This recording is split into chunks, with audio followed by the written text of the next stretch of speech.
Estás viendo la versión para YouTube de Sí, el podcast de Somos Innovación. Acompáñanos a explorar cómo a través de soluciones innovadoras los latinoamericanos vamos a mejorar nuestras vidas. El futuro llama.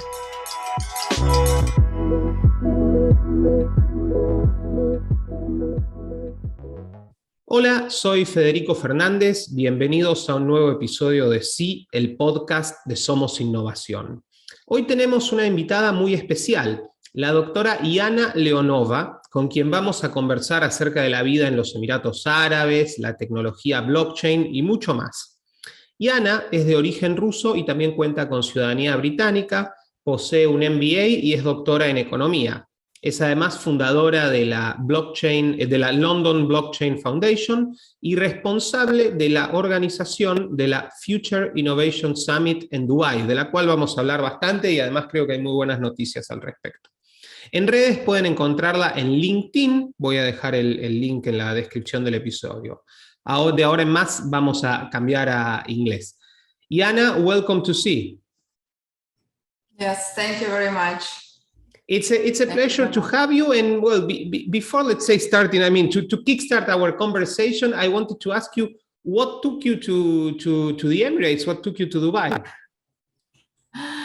I was born in Russia. I was born in Siberia during Soviet time, when everything was really still behind the so-called Iron Curtains, and traveling abroad and speaking languages, that was something outstanding. And unless you are a person from, diplomatic family, that was just pretty much useless.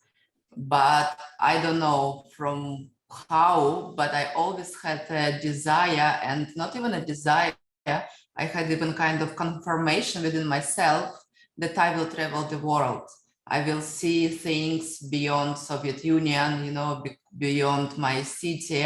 It's just the starting point for me. I was always so much assured. From very early age, I learned a few languages: Japanese, English, German, even Italian came later, so on. And I started to travel by using various, like student exchange and school exchange programs. So then once I graduated in Siberia, I moved straight away to Moscow. From Moscow, I managed to secure a contract in Switzerland. So I moved to Zurich. I spent 3 years in Zurich. Then it was this big crisis of 2008. And unfortunately, the authority did not prolong my permission to stay in Switzerland. So I had to come back, and I actually became, at the age of 25, I became a head of a Swiss company in Moscow. We were developing some trade and asset management facilities. But I always wanted to study abroad as well. I mean, I love Russia. I am pro-Russian, I am patriotic, it's not this, but I always wanted to see something else, something beyond. And I always wanted to get also education abroad. And at the same time, I was preparing my exams like GMAT and, IELTS, but I still was not sure where to go, how to go. I have to pay so much money. I'm not eligible for student loans. I don't really have rich family. I don't have that much savings, like what to do. And at the same time, suddenly I received an invitation from London-based company. So they secured for me a working visa in 2010. And I came to London and I took part-time MBA. And then it was like the, perfect combination for me. So then I did my MBA in London, and I stayed for 8 years there. I worked, I studied, I had also various qualifications, project management, and some banking, financial models. And I also secured my second nationality. I hold also British passport. But then still my inner part was still calling me somewhere and say like, okay, like let's move somewhere else. Let's see what is beyond. And actually we came to Dubai with my family. At that time, I just had a very newborn, a very small baby. And while I was on maternity, we came to Dubai for winter time. And I brought my family from Russia. It was much easier to bring them to London because no visas, direct flights, like absolutely welcoming environment. And we just loved it here. My husband loved it because it's tax-free. He said he's tired, he overpaid his taxes, and he doesn't feel like he receives what he's paying for. So my family loved it because it was much easier to see me than to fly to London and go through all the visa processes. And you never know if they stop you in the airport and send you back or not. So my son loved it as well, even as a baby. And I just felt the energy of the place, the energy, the drive, young spirit, easy to make business, easy to communicate. People are open, people are here, and you feel like they're really, reshaping. So the close people who were difficult to approach, let's say in London or in Switzerland, who was trying even to avoid eye contact with you, suddenly open up in Dubai. They're ready to communicate, they're ready, to facilitate businesses. A lot of events are happening, a lot of networking. Everybody's just like, I don't know, like have the second spirit, the second breath here. So we stayed. Seems like definitely an inviting place. While I was listening to you, and it's very interesting, really. Let's say the path you follow with your life, and I mean, really from the Soviet Union to. And I mean, on the one hand, I mean, it's amazing. On the other, I was thinking, and I would like to know also what you think about, and I hope you are, let's say, a little bit more optimistic than I am at the moment. It's a little bit sad that in the last 2 years, more or less, many of the opportunities that you had and many other people had, after the collapse of the Soviet Union, traveling, visiting other places, student exchanges, things like that, have been a little bit, detained, or it's not as easy. Traveling abroad is not as easy. How do you see that? Do you think that this year, we are taping this at the very beginning of 2022, do you think, things, the good normal is coming back, or we're going to still, in this like hybrid situation? You mean it's due to COVID? Yeah. Or you mean due to some Russian restrictions? No, because of COVID and everything is going on. I really hope that this last Omicron will really be not maybe the last, maybe it will be all converted now in like kind of seasonal flu, more or less. But it seems that already so many people, probably each and every one somehow at some point already, had to build a native immunity despite vaccination, not vaccination. I personally know like quite a few people even here in Dubai who were never sick, never contracted, but now over New Year, they all had Omicron. It was fine, it was good, and actually they were even happy that it's kind of okay enough to be scared and like, let's get it and then move on. So probably this is super highly contagious disease. Now will really reach us, but we will overcome this and adapt to this, and like the life will continue. Yeah, let's hope so. Really, let's hope so. We can, because it's quite sad that that particularly traveling and how that unites people, unites culture is now under. I mean, it has become really more difficult. But in any case, you described, let's say, a very welcoming environment in Dubai, in the UAE, and you have, let's say, like a privileged point of view because you're a foreigner, you have, have experienced other countries, you're living there, so you can see it, let's say, almost in a, also from an outside perspective, not also from the inside. How do you see, let's say, what can you tell for people who maybe don't know much about it, about the transformations in Dubai, in the UAE? I recently heard you talking about how the UAE is moving beyond petroleum, and what can you tell us about that? I can say from my experience and from experience, a lot of colleagues and a lot of contacts who came here, 99% just love it and stay. A big majority of people who traveled here during lockdowns in Europe, they just stayed here and they move their families and their kids now attending local schools, and they have companies, and they saw so many opportunities, safety, good weather nine months a year, and so on and so on. So frankly speaking, I would say it's very addictive. It's really it. You feel safe here. I lived in London, in central London, and for last years, I did not feel safe. And I live just next to the Hyde Park corner. So I went, let's say, out of tube at 9 p.m. in the evening, and I went and I was permanently turning my head around. I did not feel safe. It's kind of the general environment. It's a lot of crime with the knives, a lot of these young gangs, and government is trying to solve this problem. They try to motivate them, they try to engage, give additional skills, but somehow it's not getting better. And now with all these COVID restrictions, financial issues, just like general probably also mental negative impact, it's just made the situation worse. The same as, like, for example, France. I love Paris, and I traveled some point of time, like easily to Paris, like 2 hours by train from London, you're there. But again, it doesn't feel safe, it doesn't feel clean anymore. It's a lot of various people unsatisfied, unhappy, and this like general situation, general unhappiness, it's like something is in the air. Here, you don't feel it. I can tell you, like, yes, Dubai is not only skyscrapers and Lamborghini around the corner, absolutely not. There are 50% of people who are workers, seasonal workers, or contractors, who are coming from India, Pakistan, Bangladesh, some other African countries.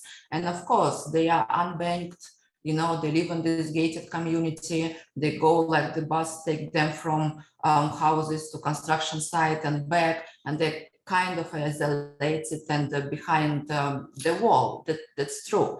But I assume that compared to their situation in their native country, I assume that they really have an opportunity here, opportunity to help their families at home. They are safe, they are fed, their labor safety, it's also very much improving here. So now, like, during the heat, you're not allowed to work, your safety must be in place, the water supply, and so on and so on.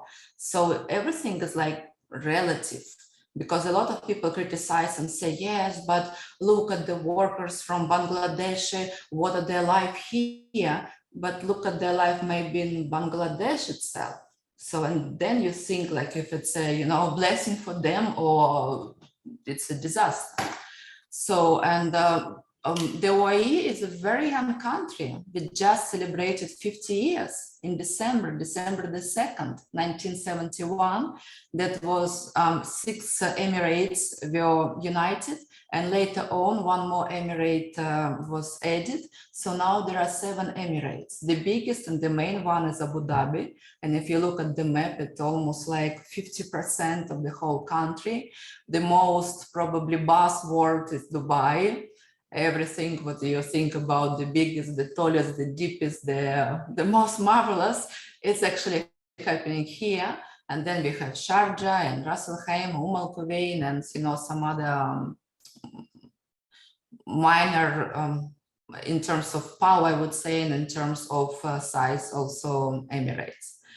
So before the oil was discovered like in 50s. That was just like a pure desert. Bedouins, they were looking for pearls in the ocean, some fishing, some dates from the palm. It was, frankly speaking, a very, I would say, very wild place without any infrastructure, like very, very ordinary place.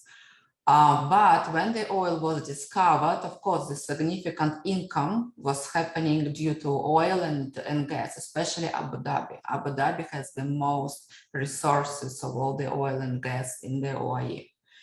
But they understood, especially Dubai, because Dubai has much less supply of gas and oil, Dubai understood that it needs to diversify.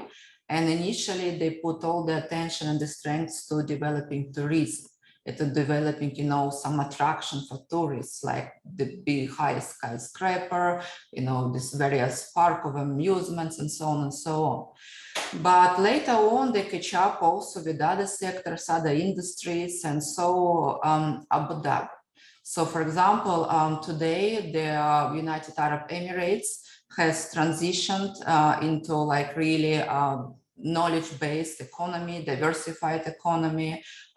So for today, for example, only 30% of GDP is linked to crude oil and natural gas. And again, Abu Dhabi, it still remains heavily relying on oil and gas for its wealth, but less than 1% of GDP contribution of Dubai actually belong to these natural resources. At some point of time, there was more than 50% of Dubai GDP. Now it's less than 1%.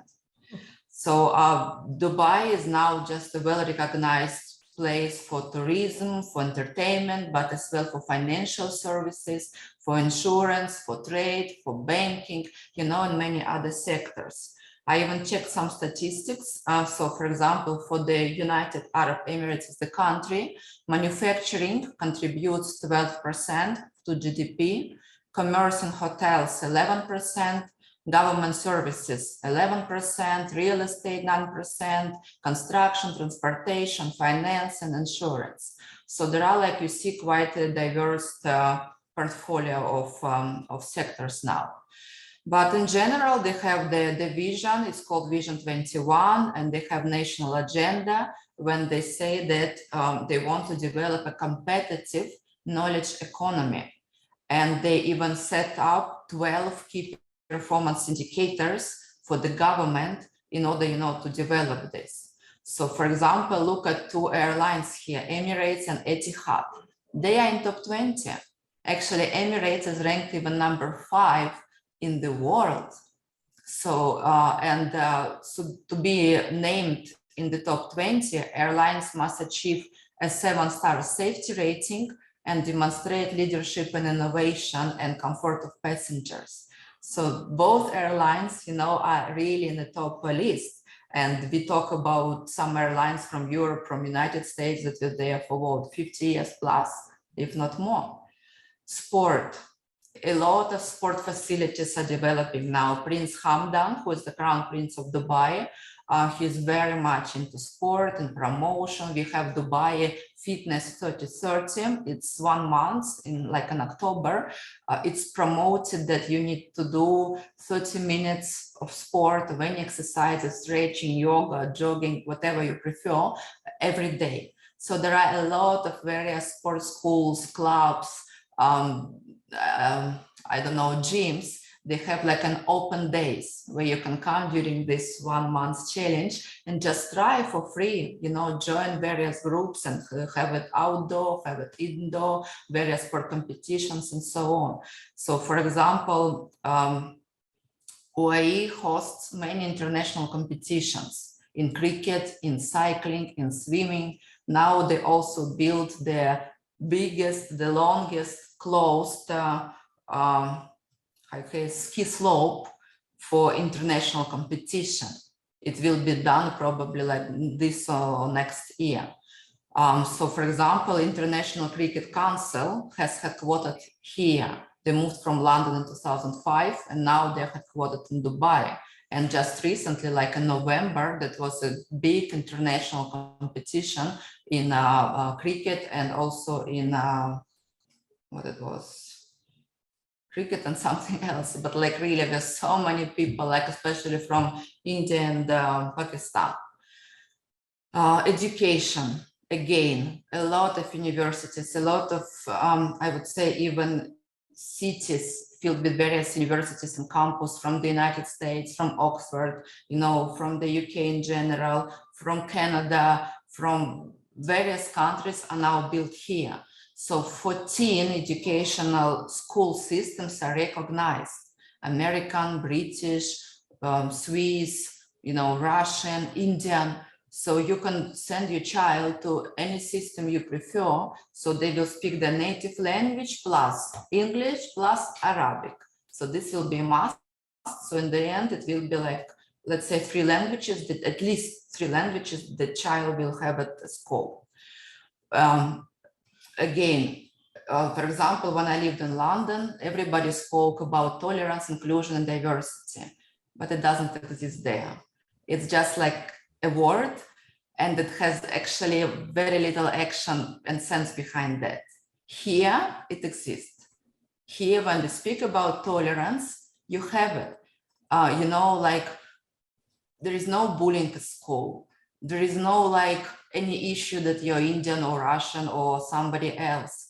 Normal time, apart from COVID, they celebrate various festivals. It can be Indian festival, Chinese New Year, European Christmas is a big thing here. Like all December, you have New Year trees among palms, and you have like various cookies and like celebration and Santa Claus, and all these attributes you have here. So it's absolutely fine. It's really how you feel. In schools, every year, once, if not twice, they also organize like International Day. So when you are you're encouraged to wear your national outfit, to bring your national food, and to prepare maybe music or singing, to tell about your native country. A lot of kids are very international here. Like, for example, me, I'm from Russia. My husband is from Denmark. My son, most of his life he spent here, so he's like international child. So one time he will introduce Russia, another time he will introduce Denmark. So, everything is really fine. Do you know that, for example, women empowerment is also a very strong concept here? It's ranked #1 Arab country in empowering of women and having, like high-ranked spots occupied by women. And in general, globally, in the Gender Empowerment Index issued by the United Nations, the UAE is top ranked. And here, for example, for the government, more than 25% are women. And if you talk about Expo, what is now, it's led by His Excellency Reem. If you heard about this first mission to Mars, it's led by Sarah, who is actually also a woman, and so on and so on. There are many examples of this. People, with disabilities, they're called here people with determination. And infrastructure is also accommodating them. You can see everywhere also like the special slides for the wheelchairs. And just the first act this year, 2022, the first act issued by Crown Prince of Dubai, Prince Hamdan, was actually an act devoted to disabled people of determination, to ensure and secure more of their rights for inclusion, education, working places and infrastructure and so on. What else I wanted to say? Also about energy. So yes, they're moving away from gas and oil, and they are very much moving now into green energy. And there is another initiative called 2050.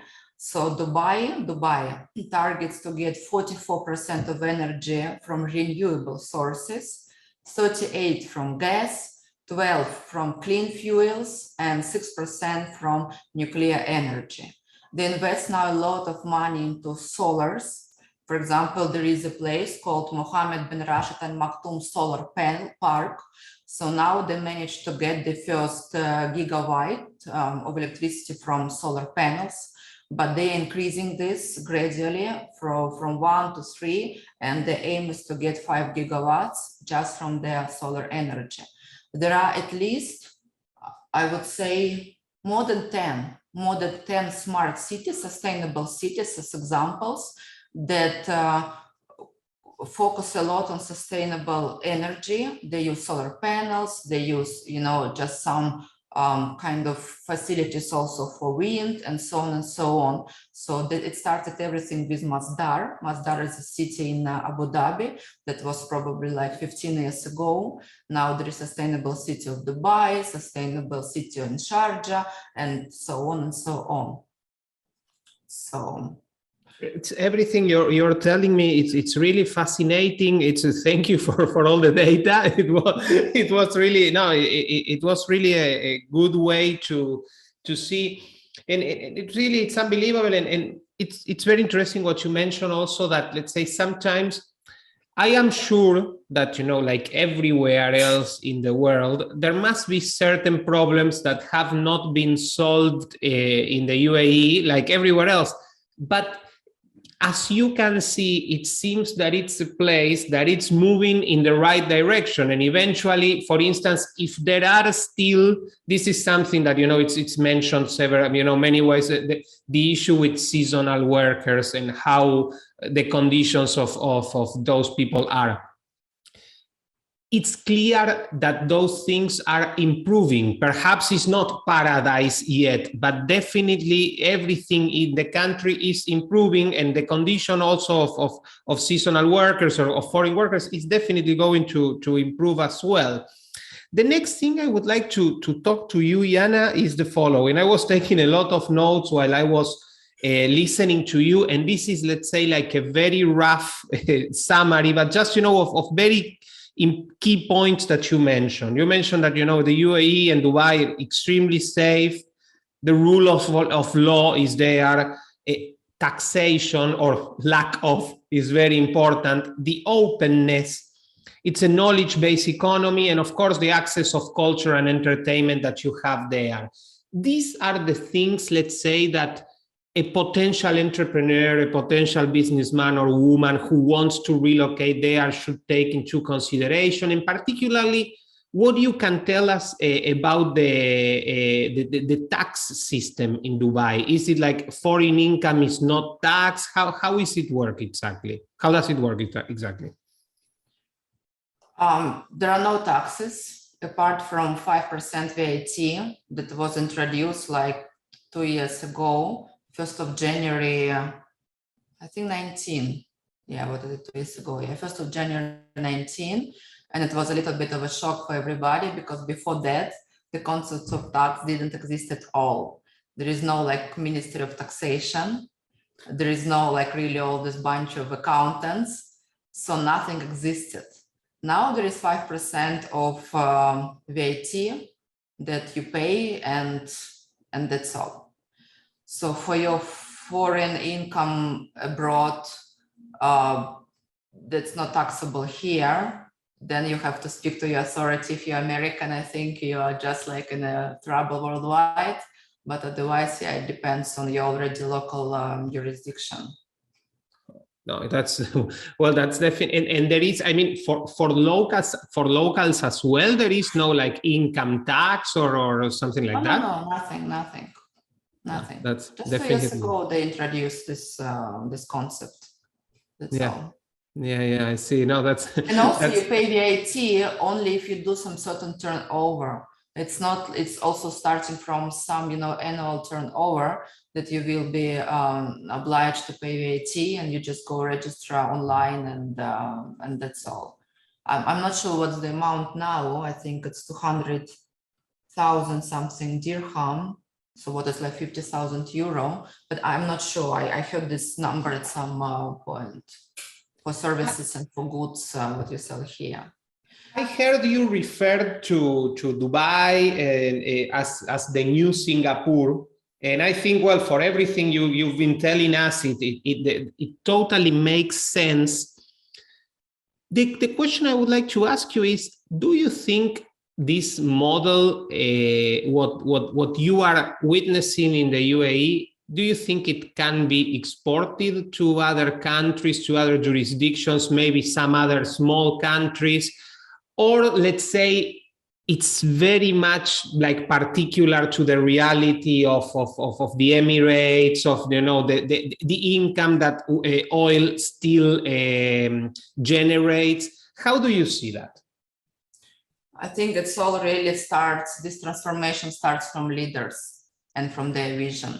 Like Lee Kuan Yew in Singapore, like rulers of the UAE, they had like really significant vision, like one step ahead.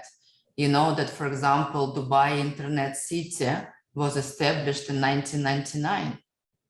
It was just a new concept worldwide. Everybody was looking at that, and they already established the whole kind of so, not the region, but the whole district and the city, and they called it media cities next to it, and the Dubai Internet City.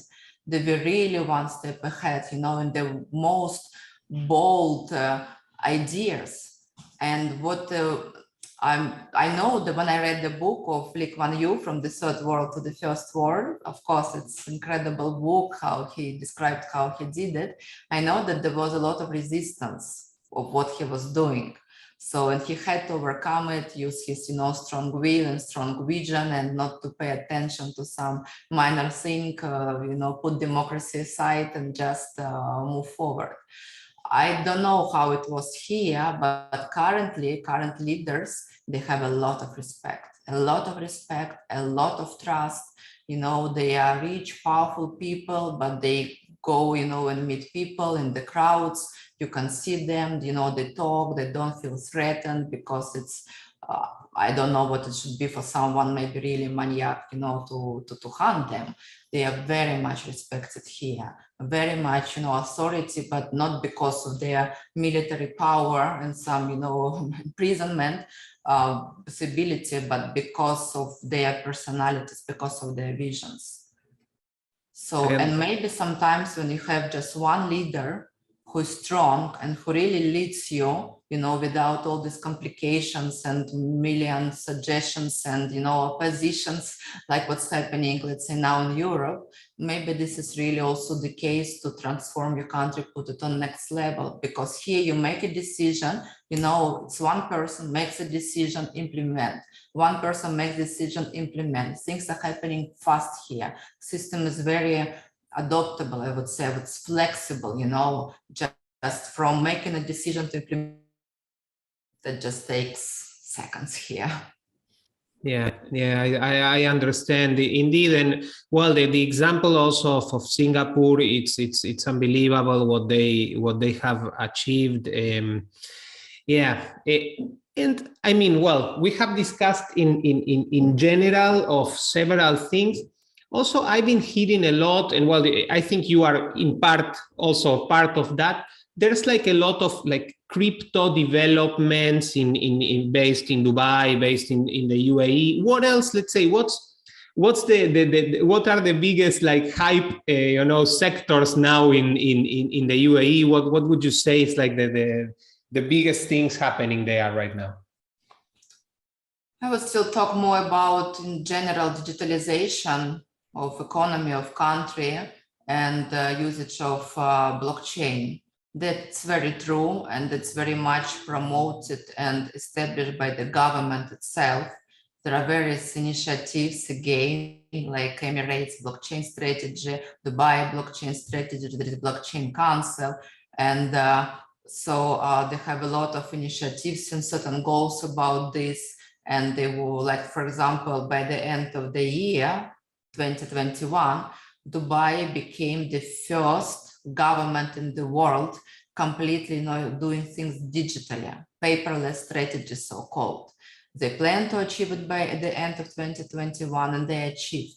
So everything is now just, you have application, various governmental applications from Dubai Health Authority, for example, for the COVID test, this COVID certificate related issues, to, I don't know, enrollment of your child to school, to connecting to the government, to receiving your driving license. Everything is now happening via special governmental portals. So they really established the system is running, everything is fine.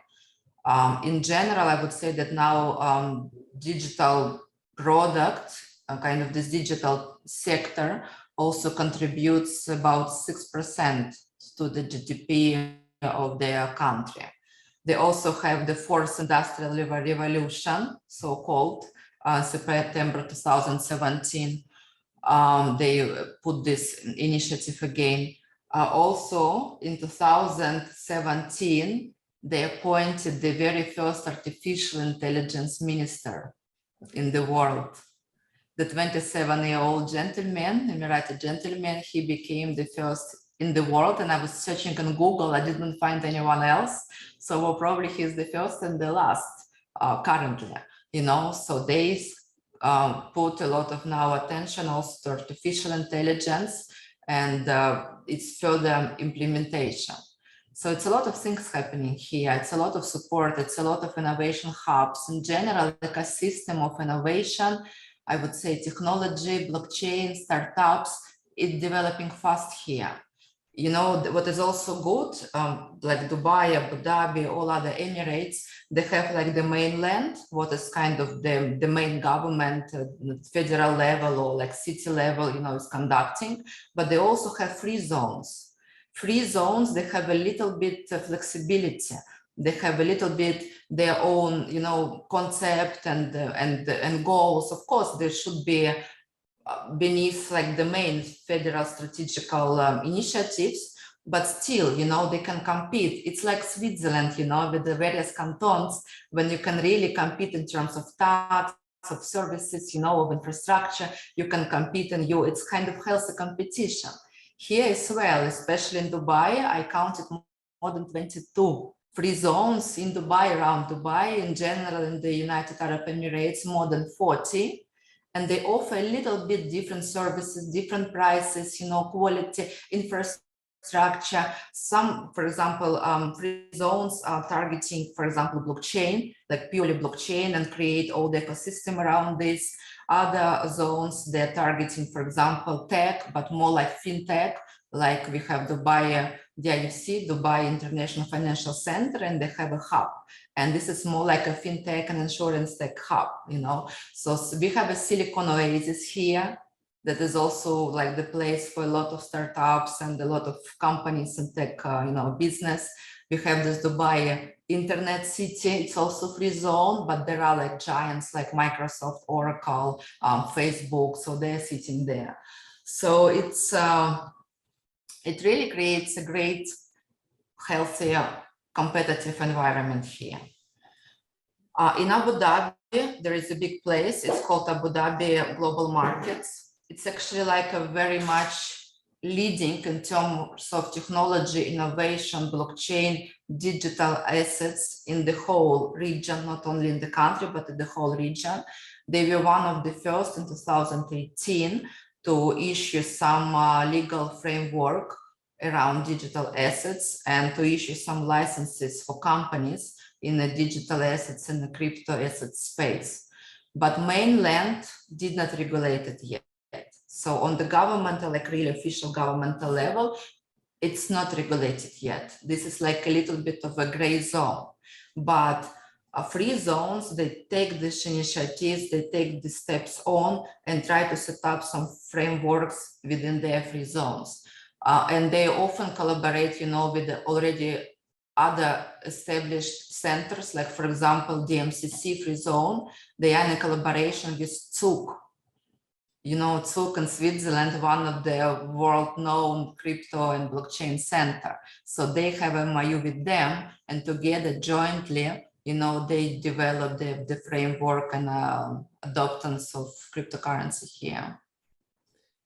Yeah, no, it's really everything you're telling me is really mind blowing. It's unbelievable, and I mean, I try, let's say, to keep up with information, but it's really great how they, let's say, how they have allowed freedom, entrepreneurship, and competition to decide and to try to test what works best for who. Absolutely.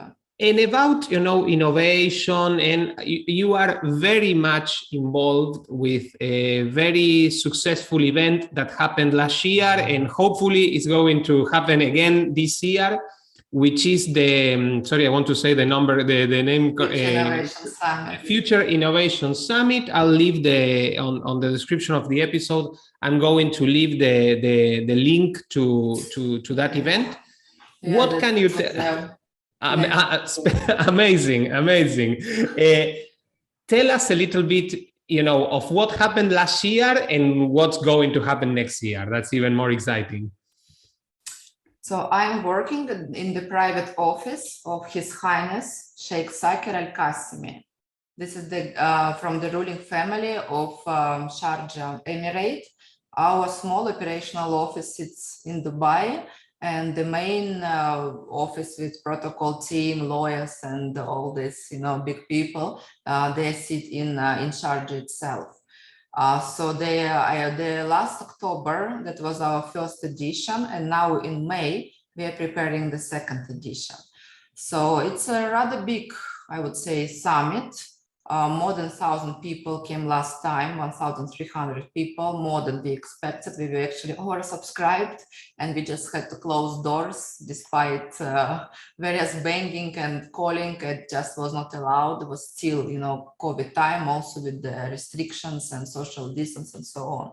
So we really focus on technology and innovation happening in this region, mainly in the United Arab Emirates, but also like Saudi, Oman, in the GCC sector. We really want to show, we had a lot of government entities, a lot of government senior key decision makers, and we were discussing really digital transformation, adoption of technologies in various sectors.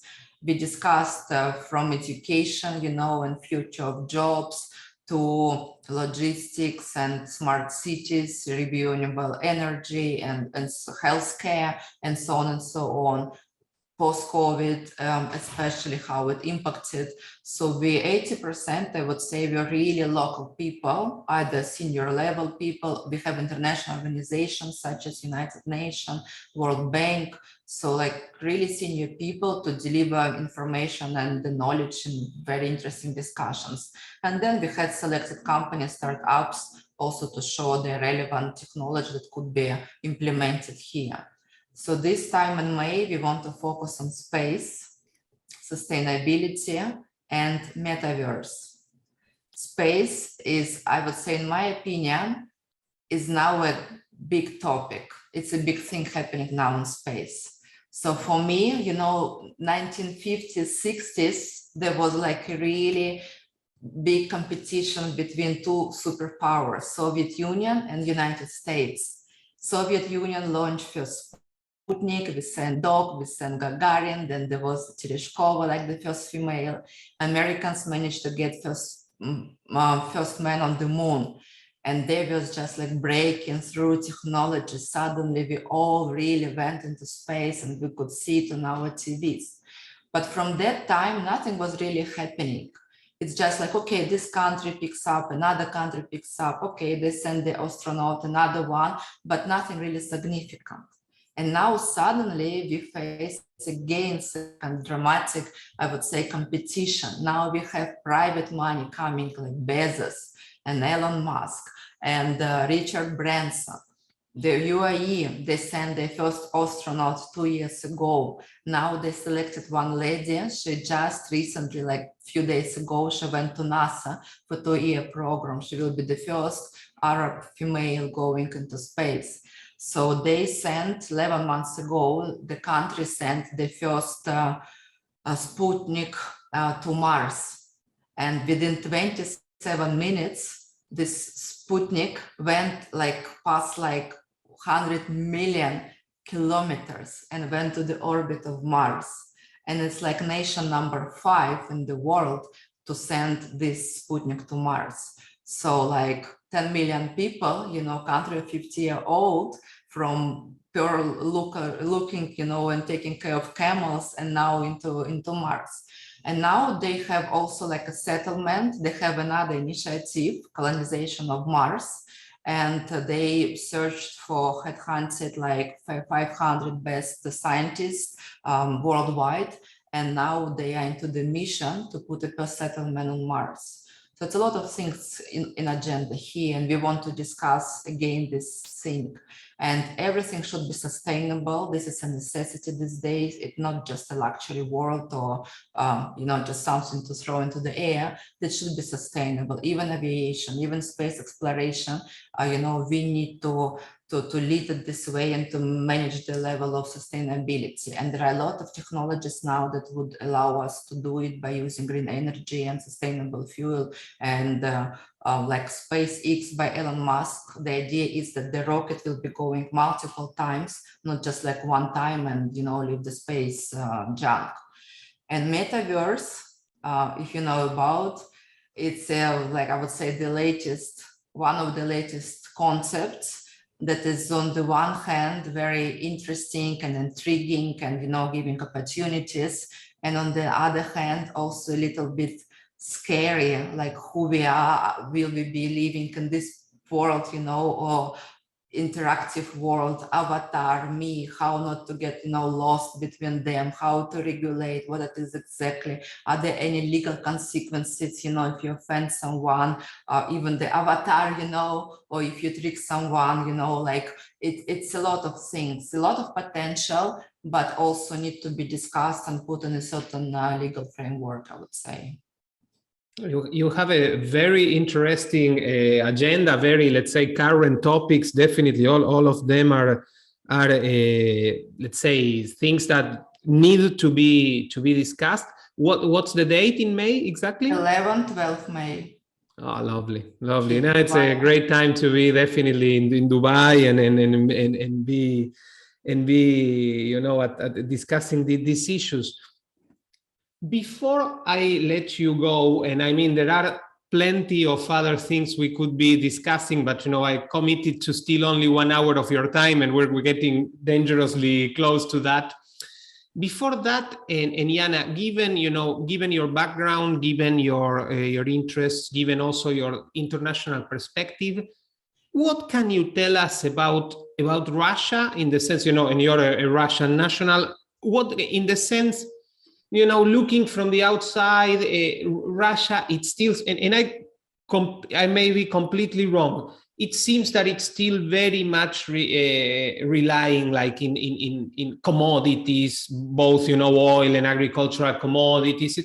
What do you see? How do you see the Russian economy developing? What are, let's say, the sectors or things that maybe are under the radar now and there are interesting things going on? How do you see it? Of course, we are blessed with commodities on one side, but it's also like something that actually prevent us from developing properly other sectors on another side. And frankly speaking, those sanctions that we now face consequently within a few years, they actually helped us, they pushed us, because we were a little bit too much over relying on selling gas and oil, and we didn't develop other industries. In Soviet time, because also we were closed from the world and the world was closed from us, at Soviet time, we were very much sufficient. Everything was developed and everything was contributed, internally.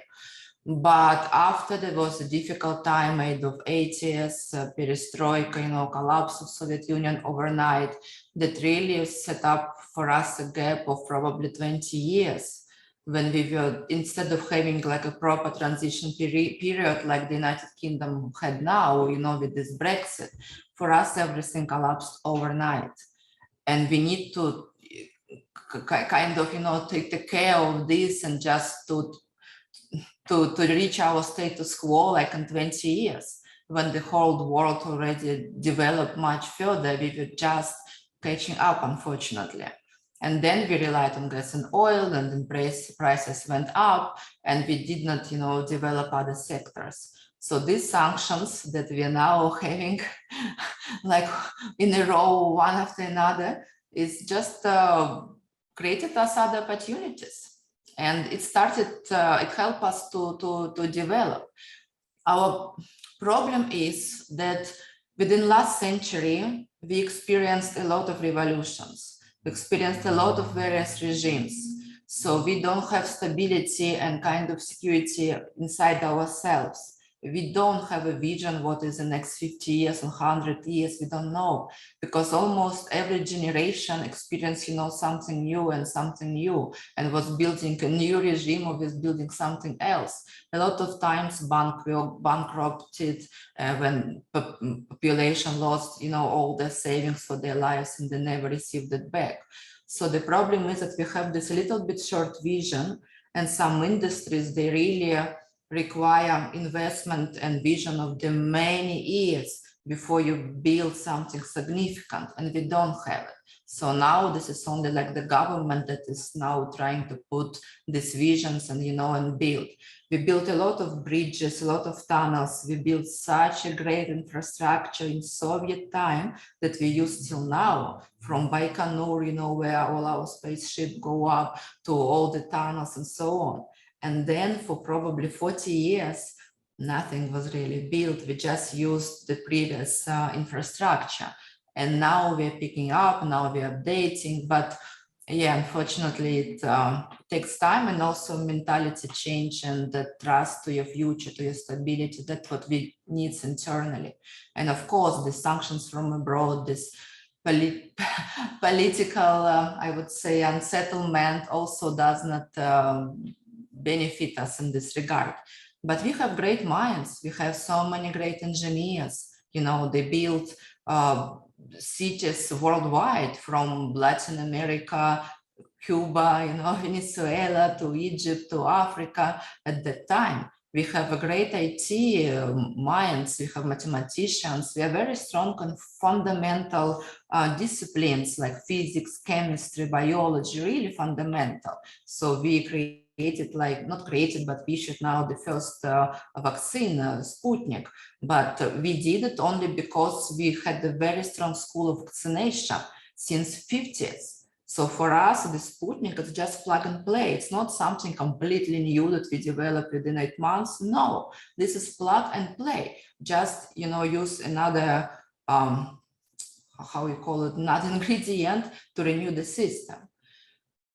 But there are some problems, there are some issues, but mentality is also changing now a lot. People changing, drive changing, we travel abroad, we see, we come back, we also, bring some positive changes.